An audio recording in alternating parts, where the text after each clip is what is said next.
Grabamos y continuamos. A ver, ¿dónde estamos? ¿No? Hemos visto el caso de Dodge versus Ford Motor, ¿no? Que siempre se avanza eso en maestrías más que todo. Y ahora vamos a ver lo que es el tema de la otra forma de clasificación. ¿Ya? Entonces, continuaremos, por favor. Ya somos 21 personas, eso me alegra. Primero hemos visto desde el punto de vista de su capital. Hemos dicho que las SRLs, por ejemplo, son sociedades de personas, donde es muy limitado el ingreso e incluso la salida, ¿no? Entonces, si yo quiero salirme, entonces a los primeros que tengo que ofrecer, hemos dicho, es a los que se quedan, ¿no es cierto? Y si no hay nadie, recién ofrezco afuera. En cambio, las sociedades de capitales, como han podido ver, son aquellas empresas donde esa situación es libre. ¿Por qué? Porque hay unos papelitos que se llaman acciones, lo cual yo puedo vender dentro de la bolsa, comprar dentro de la bolsa o finalmente venderlo de manera extra bursátil. Les comentaba y no me canso de decir ese caso de Sobose, por ejemplo, donde el Doria Medina ha vendido todas sus acciones a Yura, ¿no es cierto?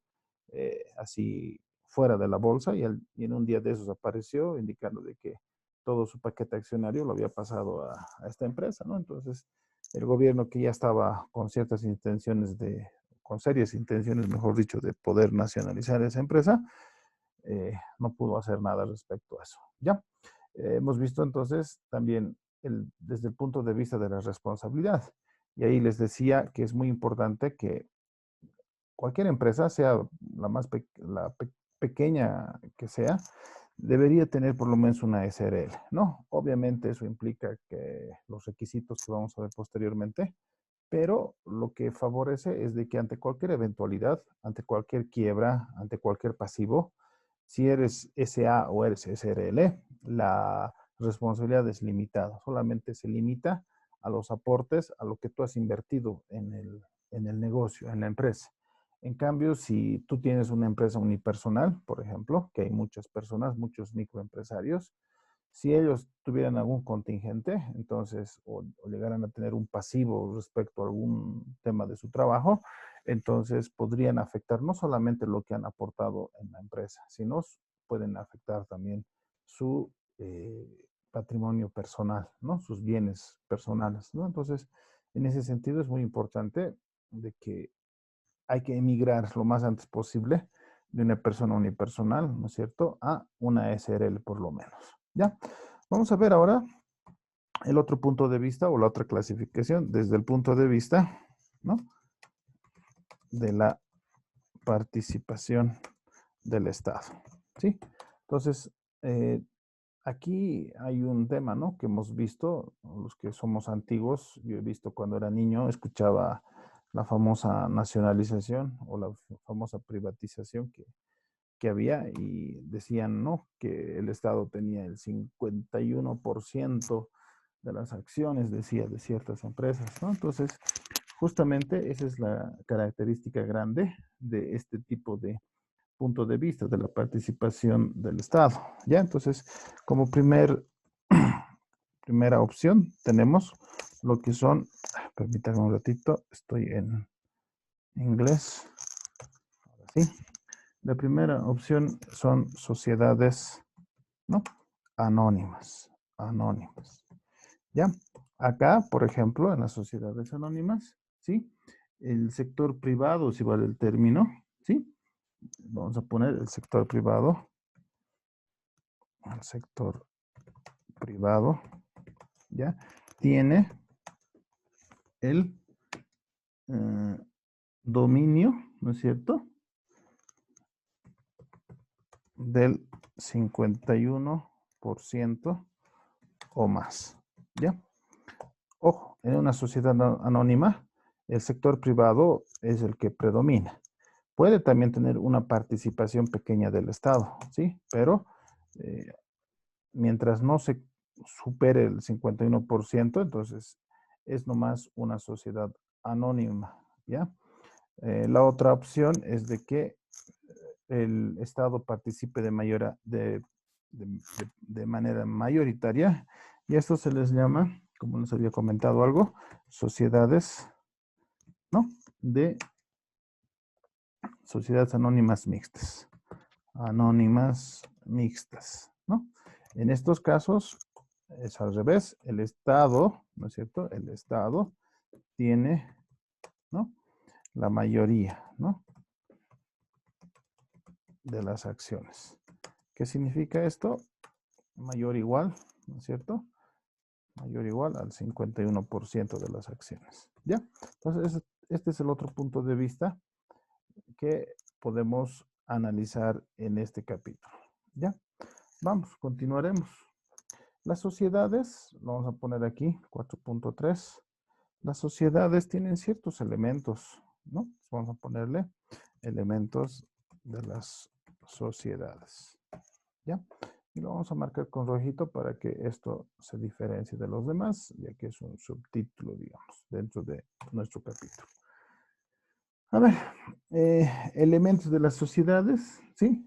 Primero podemos citar, por ejemplo, ¿no es cierto?, que toda sociedad tiene un domicilio, ¿no?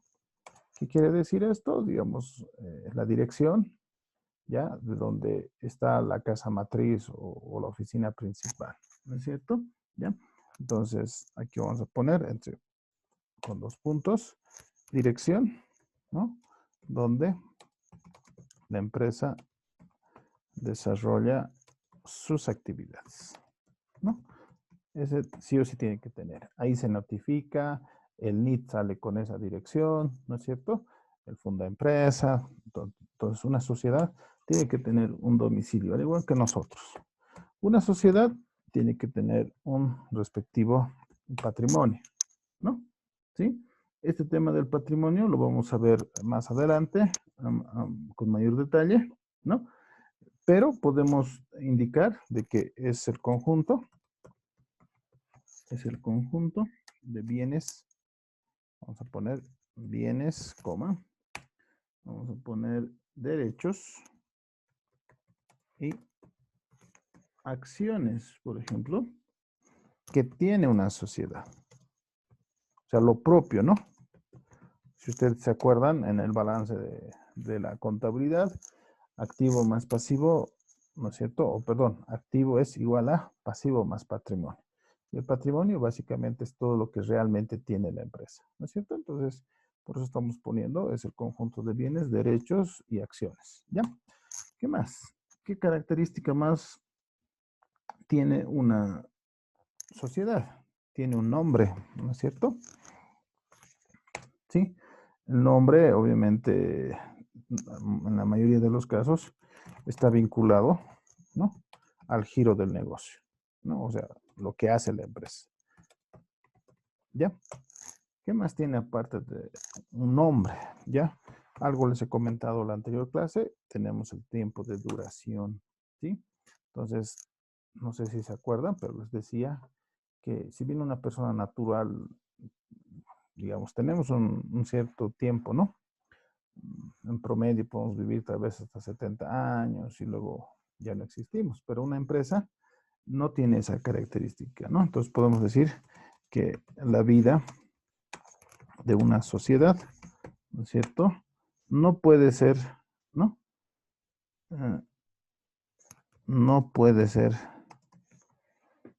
limitada, digamos, ¿no? O sea, en otras palabras, una sociedad, en teoría, es para siempre, ¿ya? No tiene caducidad, supuestamente. A no ser que esta, por algún motivo, tenga que cerrar o tenga que quebrar, ¿no es cierto? ¿Sí? Entonces, eso es muy importante respecto a las sociedades, ¿ya? ¿Qué más? El giro, que es lo que les decía hace rato. El giro del negocio, ¿no? Podríamos indicar que es el objeto, ¿no? El objeto y la actividad principal de la sociedad, ¿sí?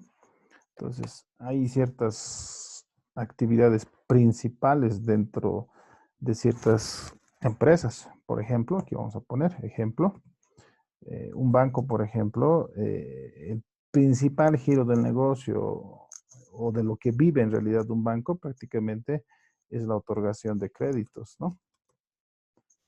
Pero adicionalmente, los bancos, por ejemplo, ¿no es cierto?, realizan otras actividades, por ejemplo, ¿no? Hacen captaciones, les había explicado eso en su momento, hace captaciones, pueden hacer ciertos servicios, ¿no? Por ejemplo, pueden hacer comercio exterior, ¿no? Pueden hacer, ¿qué se llama esto? Boletas de garantía. Aquí vamos a poner garantía. Pueden hacer operaciones de leasing. Pueden hacer operaciones de factoring, ¿no? Y así, hay varias actividades que puede hacer en realidad un banco. Pero en realidad la actividad principal, ¿no? Lo que mueve todo eso es lo que voy a marcar aquí con azul, que es prácticamente la otorgación de créditos. Vive de eso, ¿ya? Es más, en sus estados financieros, estas empresas eh, prácticamente dicen ingresos por préstamos más o menos, ¿no? Y tiene otro ítem que se llama otros ingresos no financieros. A esto los llama, a los ingresos de los créditos, le llama ingresos financieros, ¿no? Y todo lo demás que les he citado eh, lo denominan como otros ingresos no financieros, ¿ya? También están metidos, por ejemplo, en seguros, ¿ya? Microseguros voy a poner, ¿ya? Hay varias cosas, depende del banco, ¿sí? Y por último, a ver, eso en realidad serían los elementos, ¿sí? Entonces tenemos aquí 1, 2, 3, 4, 5 elementos que tiene necesariamente una sociedad, ¿no es cierto? ¿Sí? ¿Qué más podemos ver? A ver, en este caso vamos a ver como 4.3, no, 4.4, ¿no? Vamos a ver lo que son los documentos de constitución. Documentos de constitución. Y alguien preguntaba alguna vez qué necesita la bolsa. Y hay una parte también dentro del sílabo de la materia donde nos dice qué necesita la Bolsa Boliviana de Valores en su constitución. Entonces, necesita todo lo que vamos a citar ahora, ¿ya? En primera instancia, toda empresa, ¿sí? Tiene una minuta de constitución. Este es un testimonio que sale a raíz, ¿no es cierto?, de que ciertas personas se ponen de acuerdo para poder fundar, si vale el término, una determinada eh, empresa, ¿no? Este es como que el contrato, así lo voy a poner. Es el contrato, ¿ya? Es el contrato social propiamente dicho. Propiamente dicho. ¿Ya? Entonces ahí dice de cuándo, qué se va a llamar, quiénes son los accionistas y todo eso, ¿no? Toda empresa también tiene estatutos, ¿no? Los estatutos son más o menos ciertos lineamientos que nos ayuda a la administración prácticamente de la empresa, ¿ya? Entonces, vamos a poner aquí, son reglas, ¿no? Podemos poner, son reglas de funcionamiento de la sociedad, ¿ya? ¿Qué más? Aparte de los estatutos, se constituye lo que se llama un acta de fundación, ¿no? Entonces, en ese acta de fundación, obviamente dice quiénes son los que han iniciado, ¿no? Entonces, pero normalmente esta acta de fundación se presenta, aquí vamos a poner, se presenta en las sociedades anónimas, coma, vamos a poner en las SAMs, que son las sociedades anónimas mixtas, ¿no es cierto? Principalmente, ¿ya? Pero ¿qué nos muestra esto? Es un resumen, ¿no? De la sesión de la fundación, ¿no? Por eso tiene el nombre de acta, ¿no? Ustedes saben, en cualquier reunión, todo eso, muchas veces algunos sectores tienen su libro de actas, entonces ahí, ¿qué se hace? Se registra prácticamente todo lo que se dice, todo lo que se conversa, digamos, en las reuniones, ¿no es cierto? Y finalmente, toda empresa tiene lo que son los balances de apertura, ¿ya? Entonces ahí estará, ¿no? Todos los estados financieros que correspondan, ¿ya? Muy bien. Ahora, esto es muy importante aclarar tal vez. La Bolsa Boliviana de Valores, ¿sí? La Bolsa Boliviana de Valores es una sociedad, ¿sí? En otras palabras, es una empresa, ¿ya? Es una sociedad. He puesto aquí, es una sociedad y en realidad es una sociedad anónima. Entonces, una bolsa, la bolsa de valores, en realidad es una empresa simplemente, que busca lucro también, ¿no? Y obviamente eh, ser un instrumento, una herramienta de financiamiento. Entonces, una bolsa de valores, al ser una empresa, al ser una SA, tiene accionistas, ¿no? Y para su constitución necesita todo lo que hemos citado, ¿no? La minuta de constitución, los estatutos, la acta de fundación, el balance de apertura, tiene también sus ingresos, ¿no es cierto? El tema de, aquí estará el balance general y el estado de resultados principalmente, ¿no? Obviamente tienen su estado de flujo de efectivo, ¿no es cierto? De evolución patrimonial, todos sus estados financieros que seguramente han visto alguna vez, ¿ya? Eso en lo que respecta, esto lo voy a poner con azul, la Bolsa Boliviana de Valores es una empresa común y corriente, ¿ya? Que vamos a poner es una sociedad. Muy bien. Ahora sí vayamos entrando un poco, ya más puntualmente, a las características que tiene, ¿no es cierto? Tanto la SRL como una sociedad anónima. Y vamos a hacer más énfasis en la sociedad anónima para comprender de buena manera lo que es que se llama el tema de las acciones, que es lo que nos incumbe en este capítulo. ¿Ya? A ver, vamos a hablar un poco respecto a la Constitución. Constitución de sociedades, ¿sí? Y sus elementos esenciales. ¿Ya? Entonces vamos a ver principalmente esas dos y de paso vamos a ver la unipersonal, que no tiene muchas características, vamos a decir, ¿no? Pero sí es importante que definamos y sepamos diferenciar de lo que es una SRL, ¿no es cierto?, a una sociedad anónima. Entonces, en principio, vamos a poner acá, inciso A, vamos a analizar ahora lo que les decía, la sociedad de responsabilidad limitada. Ya vamos a analizar varios aspectos respecto a esto. Primero, vamos a hablar del capital. Entonces vamos a poner aquí conformación del capital. Vamos a ver cómo estos conforman esta parte del balance general. ¿Sí? Aquí vamos a poner ya con negro, conformación. Y aquí vamos a hacer así, para que se distinga. Vamos a ver primero la sociedad de responsabilidad limitada. Y luego vamos a ver la SA, perdón. Así. Y esto vamos a hacerlo con viñetitas, inciso A. ¿Ya? Vamos, conformación del capital. Como les decía el otro día, en las SRLs, ¿sí? El capital, ¿sí? Está dividido en cuotas. Esa es la palabra clave, si vale el término, ¿ya? En cambio, en una SA está dividido en acciones. En cambio, en una SRL está dividido en cuotas, ¿ya? Y estas cuotas, ¿sí? Tienen un valor de 100 bolivianos, en nuestro caso, o múltiplos de 100, ¿sí?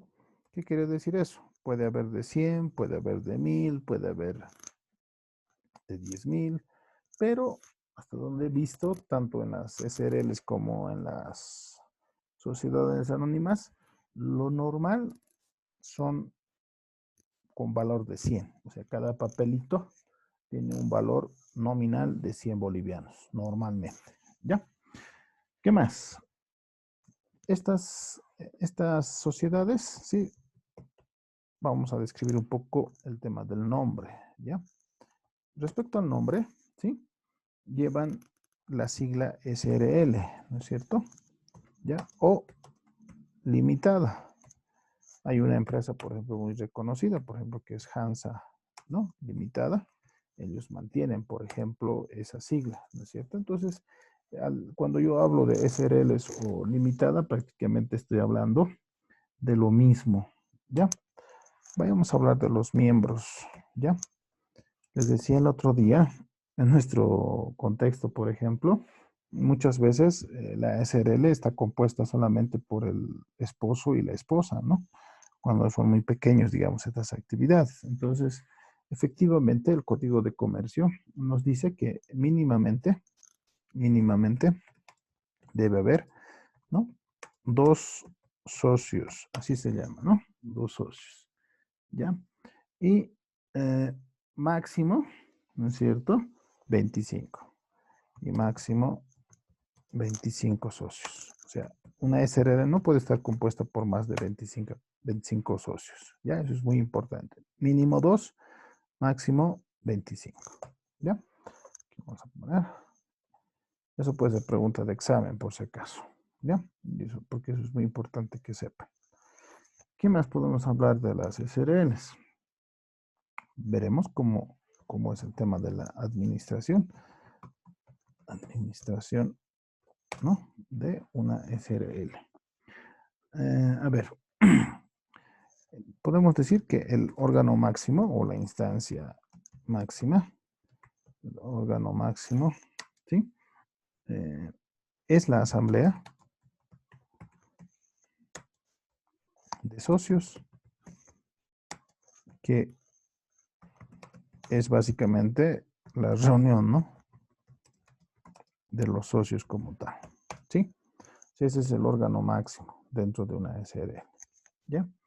Y estas reuniones que les comento, sí pueden ser de dos tipos, ¿ya?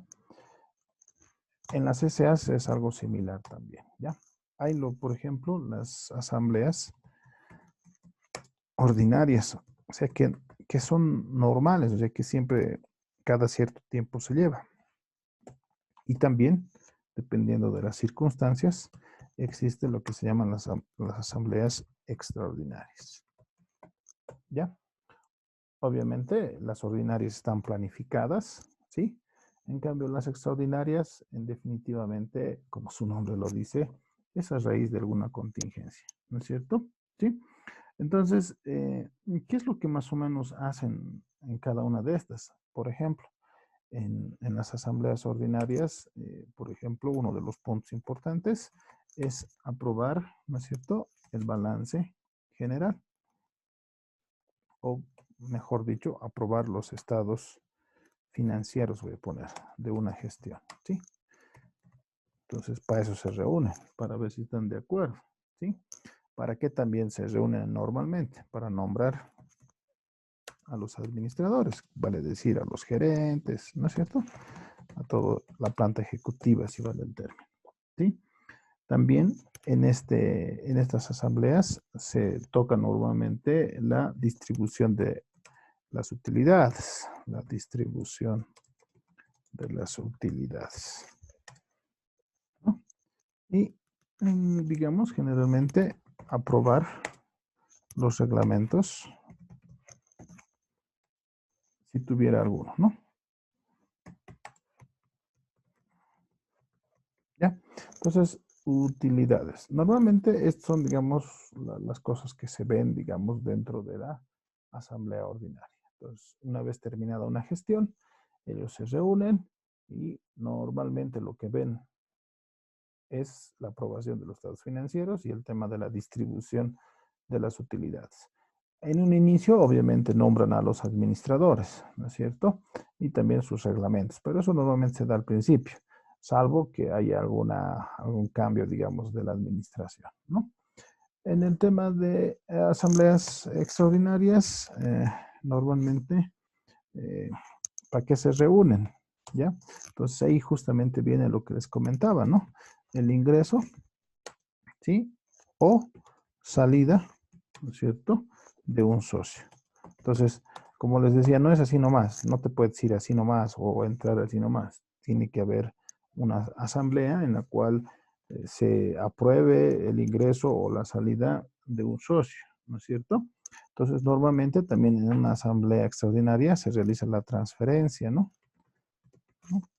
La transferencia de las cuotas de capital, de cuotas de capital. O sea, una vez autorizado, entonces en esta asamblea, ¿no es cierto? Se puede hacer la transferencia o el cambio de nombre, si vale el término, ¿no? Y también a veces es importante el tema del aumento de capital, ¿ya? ¿No? A veces por ahí la empresa se ve obligada, ¿no es cierto?, a aumentar el capital. Entonces, para eso tienen que reunirse de manera extraordinaria, ¿no es cierto? ¿Sí? ¿Qué más? Hay varias cosas más. Por ejemplo, también pueden ver la reducción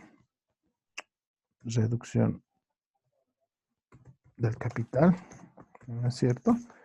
Eh, Pueden ver, por ejemplo, el cambio de nombre, que no es tan común, ¿no? Alguna fusión que podría haber, o finalmente, ¿no es cierto? Algo que se presenta normalmente es la disolución, ¿no es cierto? O sea, el fin, digamos, de esta sociedad, ¿no? ¿Está bien?